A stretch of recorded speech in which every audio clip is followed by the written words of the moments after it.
विठुराया, आज माझ्यामुळे शंभूबाळ खूप दुखावले गेलेत रे.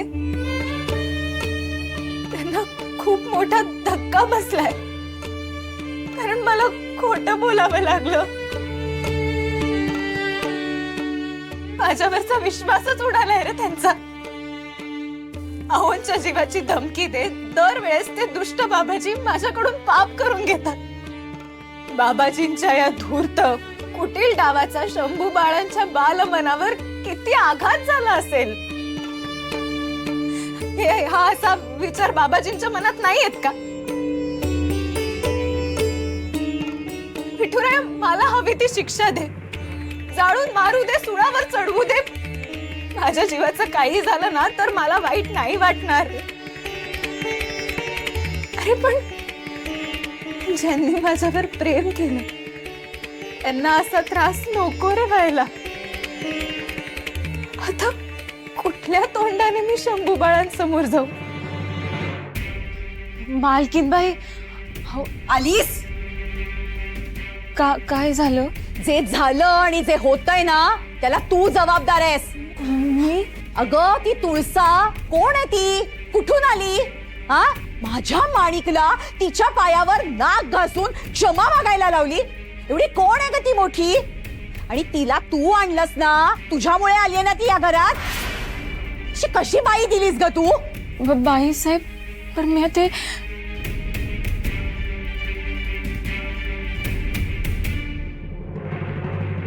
आई, अगं तिला का बोलतेस तू? हिची काही चूक नाही अगं यात. हिने जे काही केलं ते चांगल्याच साठी केलं, हो की नाही ग? अगं पण मूळ प्रश्न तिथेच राहतो ना, ही तुळसा आली कुठून? नाही म्हणजे मला ना त्या तुळसाची नजर आणि तिचा उद्देश काही बरोबर वाटत नाही. तिचा हेतू शुद्ध नाही हे मी पक्क सांगू शकते. तुम्हासनी जसं वाटतंय ना तसंच आहे. मला तर दाट संशय आहे का ती तुळसा नाही, ती सखू आहे, सखू.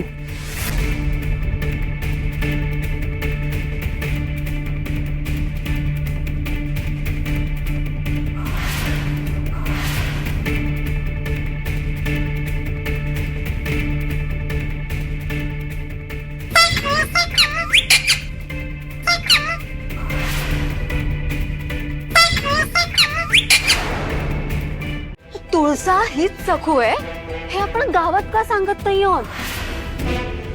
आपण तिला लपवून का ठेवतोय? गावात कळलं तर गावकरी सुद्धा त्या सटवी बद्दल सावध होतील ना. खरं आहे, यमुना बोलते ती अगदी बरोबर आहे. मग त्या सखूला आपण गावाचे स्वाधीन करायला हवं, कारण ती गावाची अपराधी आहे ना. आता गावाला ठरवू दे ना तिच्याबरोबर काय करायचं ते. ऐकलास का मनोरमे? तुझी ती उटी कार्टी काय बोलतीये ते ऐकलं का? जास्त अक्कल आली काय का तुला? एवढीच जर गुरमी होती तर मग सासरी दावायची नाही हुशारी. तिथून कशाला पळून आली? आणि यो तिला जोड म्हणून तुझा यो जुगारी दीर. आपण ना तू म्हणतोय तसंच करू. मी ना तुला पुढं करतो समध्यांच्या. आणि मग समध्यांना सांग तू ही मुलगी तुळसा नाही, ही सखू आहे. हिला आम्ही घरात दुधात तुपात बुडवून दडवून ठेवली होती. आणि मग तुम्हाला धरतील आणि धरून हाणतील, तुडवतील. तुमच्या घरादाराची होळी करतील, तुमच्या घराण्याची राख करतील. राख चालणार आहे का तुम्हाला? चालणार आहे? चुकलो काका ताई, तुम्ही का मध्ये बोलताय? तुम्ही जबाबदारी घेणार आहात का? नाहीतर काय, उचलली जीभ लावली टाळ्याला. ही यमुना अर्थवट आहेच, पण भाऊजी आता त्यात आणखी भर घालतायत. गप्प बसा. बाबाजी महाराज जे सांगतील तसंच होईल. सांगून ठेवतोय समध्यांना, झिंगरोबाच्या आदेशाचं जर कोणी उल्लंघन केलं तर मग नाश होईल. सर्वनाश होईल. सखूची ओळख लपवून तिला इथं ठेवण्याचा आदेश हा झिंगरोबाचा आहे. तवा तोंडाला कुलूप घालायचं आणि गपरायचं, कळलं? आणि आमच्या पुढं पुढं बोलायचं नाही.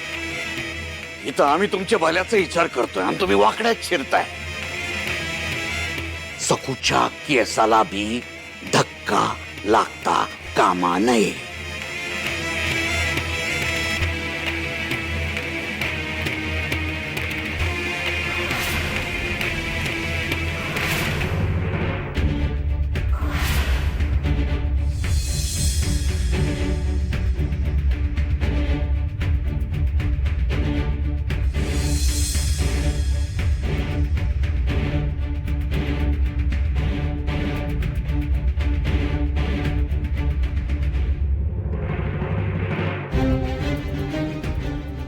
शंभूबाळ, अहो या ना.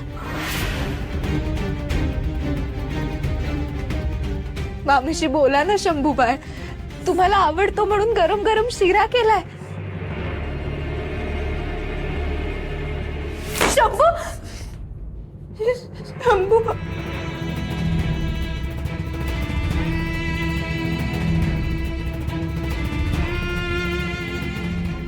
शेवटी घात झालाच. बाबाजींनी पुन्हा डाव साधला. अगो काय सांगतेस काय? अगो गंगी म्हणते म्हणजे खरंच असणार.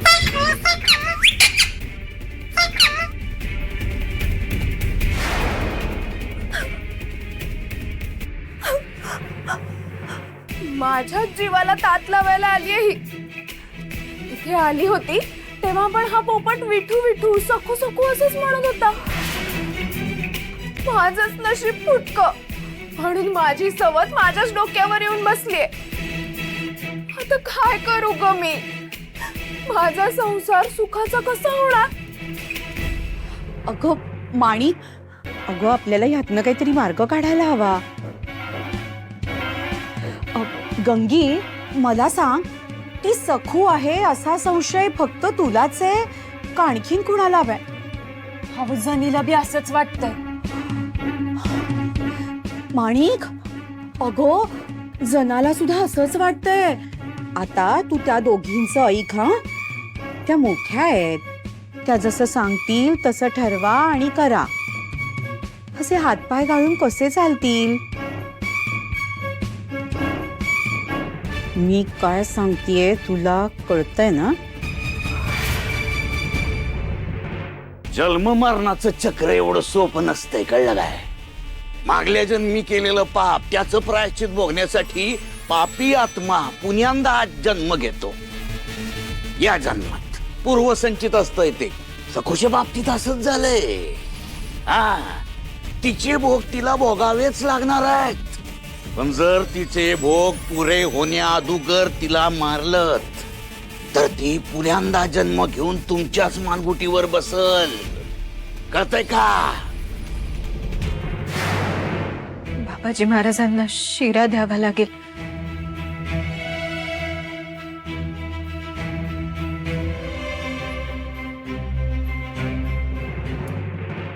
तुम्ही म्हणताय तसं सखूला गावकऱ्यांचं स्वाधीन करायचंच आहे. गावकरी तिला ठेचून ठेचून मारतील यात काही शंकाच नाहीये. पण येळ येऊ दे ना, तशी येळ तर येऊ दे. येळ येळ नेमकी येळ आली ना की आपसुक समज तसं घडणार. अजिबात चिंता करायची नाही. झिंगरोबाने आम्हाला एकदा का आदेश दिला की मग आम्ही तुम्हाला सांगणार. मग सखूला गावकऱ्यांचं स्वाधीन करायचं. पण तो पत्तूर सखूच्या बाबतीत आपल्याला समध्यांना गुप्तता ठेवायला हवी. हा?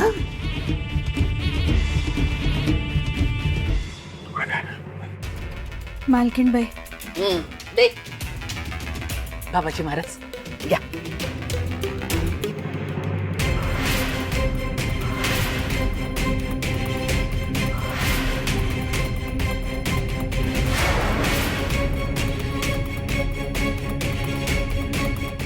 आता काय आरती ओळायची का तुझी? बेडकासारखे मोठे डोळे करून बघत काय उभी आहेस?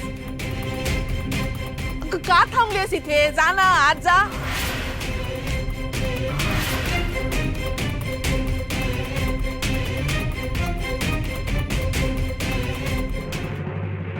बाबाजी महाराज घ्या ना, द्या.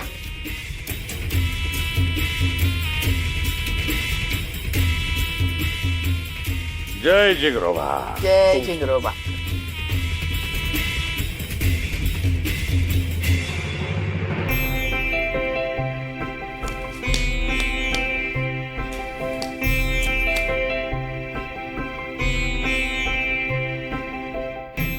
सुका मेवा, वेलची घातलेला गरम गरम शिरा कोणाला आवडतो? आमच्या शंभू बाळांना, हो ना? हो घ्या. हसायला सुद्धा तयार नाहीये, पण आज तर मी गाणं गात गात भरवणार होते शंभूंना. हम्मा मारे पोरा हम्मा मारे. हो किती मजा ना. घ्या.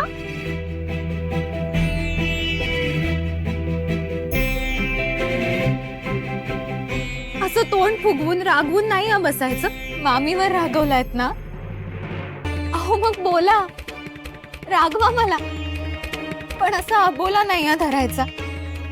अहो तुमची सखू मामी तुमच्यावर किती किती प्रेम करते, किती माया करते. विसरलात का? अहो घ्या ना, शिरा तरी घ्या. मला नकोय शिरा. आणि तू माझ्याशी बोलू नकोस हा. यमुनी बोललेली तू मला पळून नेलेलंस, आगीच्या विहिरीत ढकललंस, उपाशी ठेवलंस. तू खूप दुष्ट आहेस, खूप म्हणजे खूप दुष्ट आहेस. अरे शंभू, अगं उदासे, आता तरी पिच्छा सोड माझ्या शंभूचा.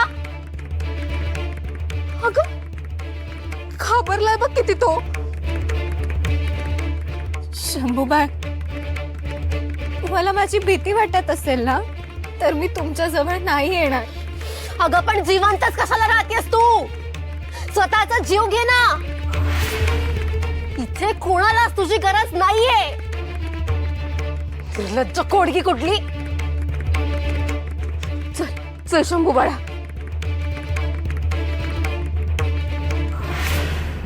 अगं यासने बी संशय आलता का ती सखूच आहे? हो ना, मला आणि आईला हिनेच सांगितलं. हिच्या बोलण्यावर विश्वास ना तेव्हा पटलं. आई म्हणाली तुम्हीच काय ते ठरवा. माझं तर बाई डोकंच चालत नाहीये. तुम्हीच काय ते सांगा, आपण तसं करू. वय आपण एक घाव दोन तुकडं करू. त्या अवदसेला गावा मोहरा आणून उभं करू. हा, आणि गावकीत तिला शपथ घ्यायला लावू. माग एकदा मी तिला शपथ घ्यायला लावली होती, तेव्हा धाकलं मालक मध्ये आलं. ती भया खोटी शपथ घ्यायची नाही. अगं एवढा बी भरोसा ठेवू न ग. तुझ्या धन्याची काय गत केली आई बघितलंय ना. हो ना, मला जनाबाईंचं पटतंय. ती सखू खूप हुशार आहे, काहीही करू शकते ती. आणि खोटी शपथ तर अगदी सहज घेऊ शकते. अहो मग कसं करावं? मला एक कल्पना आली आहे डोक्यात. बघा तुम्हाला पटते का? नाही म्हणजे पटली तरी तुम्हालाच करावी लागेल ना. मला असं उघड उघड काही करता येणार नाही. ते घर माझं सासर आहे, मला बरीच बंधन आहेत. आणि ती सखू तिने घरच्यांना बारवून टाकलंय. मी उगाच काही बोलायला गेले तर घरचे त्या सखूच्या बोलण्यात येऊन मलाच गुन्हेगार ठरवायचे. वय वय, तुम्ही उगामध्ये पडू नका, आम्ही बघतो काय करायचं. पर सुचवाल म्हणजे काय करायचं आहे ते तरी सांगा. आपल्याला सरळ वागून चालणार नाही, गनिमी कावा करावा लागेल.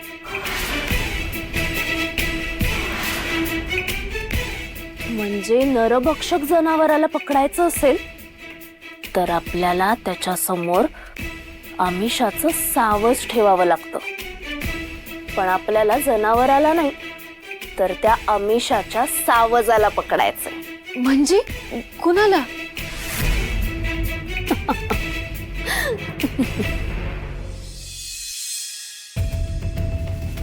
थकले ग बाई मी आज. किती मेली ती मरमर करायची. सखू, तुझं काम आटपलं ना की तू जेवून घे. हो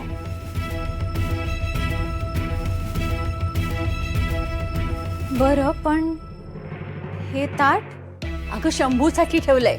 अगं रुसून बसलाय ना तो. अगं तो सुद्धा त्याच्या आईशी सारखा हेकड आणि जिद्दी आहे. पण मला काय त्याच्या जेवणाचा भरोसा वाटत नाही. हा तू आपली जेवून घे.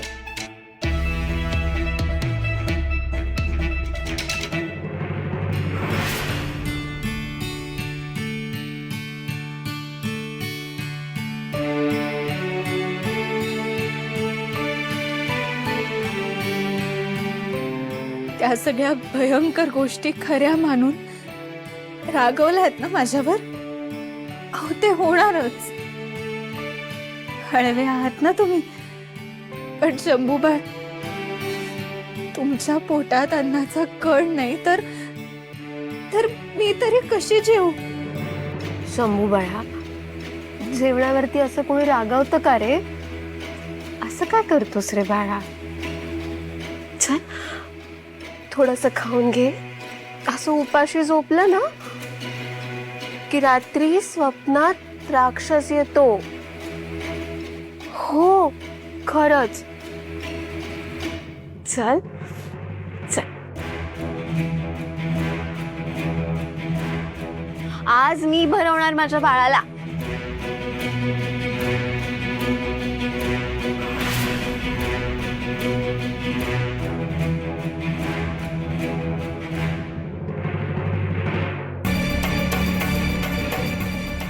अरे शंभू, अरे मी असताना तू हिला का घाबरतोस?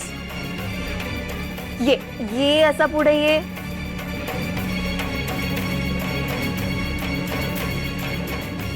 आता आई शंभूला भरवणार की नाही?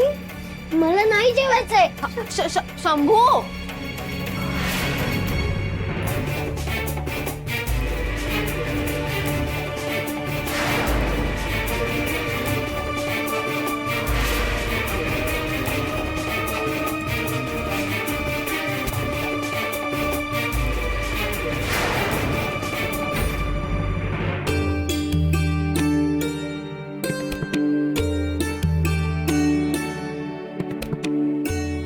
विठुराया, शंभू बाळांचा त्रास मला नाही बघवते रे. आपली सखू मामी, लाडकी सखू मामी इतकी दुष्ट असेल या कल्पनेने घासावीस होत आहेत ते. आणि मुख्य म्हणजे ते मला घाबरतायत. आमच्या नात्यात दुरावा आलाय रे. तुला हवी ती शिक्षा मला दे ना, मी तयार आहे. पण माझ्या शंभू बाळाला नको देऊस.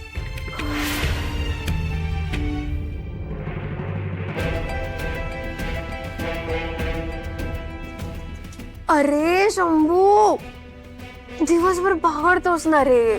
झोप ना आता. पोट रिकामं असलं ना की झोप येत नाही. अगं यमुने, पहिले एक गोष्ट सांग ना, मग लगेच झोप लागेल. एक होता ससा. ससा लपला बिळात. काय ग यमुने, तू सारखी सारखी एकच गोष्ट सांगतेस. तू एक काम कर, तू गोष्ट नको सांगू. तू ना गाणं म्हण. अगं म्हण ना गाणं. अगं म्हण ना गाणं, म्हण. काय रे तुझी बुडबुड सारखी? झोप आता.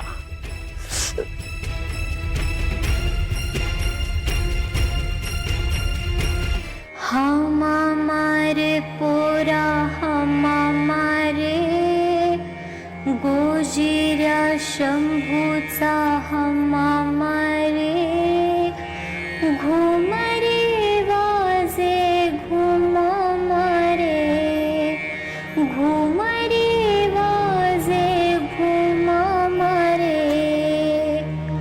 हमारे पोरा हमारे गोजिऱ्या शंभूचा हमारे घुमरे वाजे घुमरे घुमरे वाजे घुमरे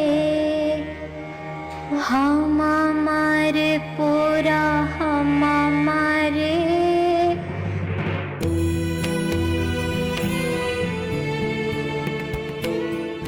तरी विश्वास ठेवा ना माझ्यावर.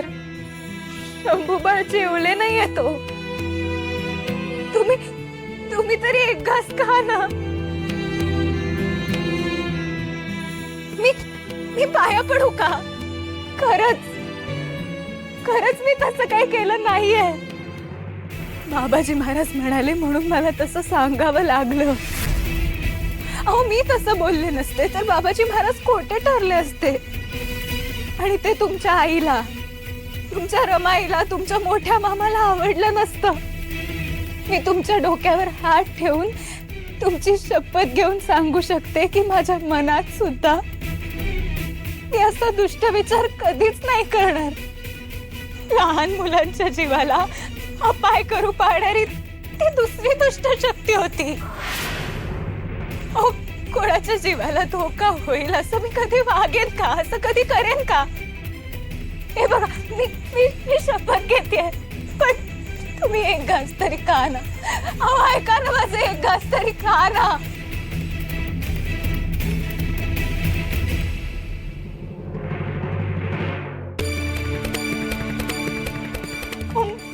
मला घास नका भरवू. तुम्ही काही खाल्लं नाहीये तर मी कशी खाईन? ऐका ना माझं.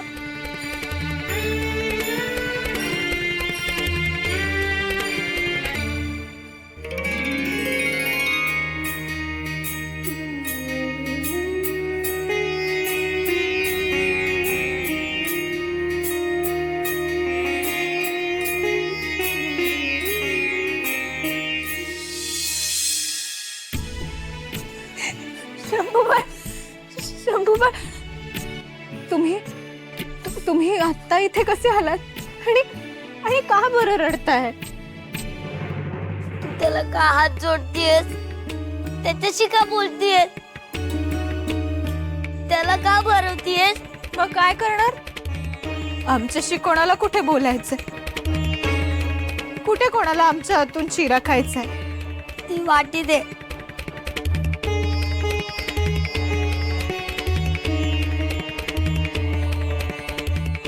आता खात बोल. मामी, मी चुकलो. मी तुझ्याशी खूप वाईट वागलो. तुला छळणाऱ्या लोकांसारखं वागलो. पण आता मला कळलंय तू मला त्रास नाही दिला. ती कोणीतरी दुसरी दुष्ट शक्ती होती. माझी खरी प्रेमळ सकू मामी तूच आहे. माझी प्रेमळ आवडती सकू मामी, माझी सकू मामी.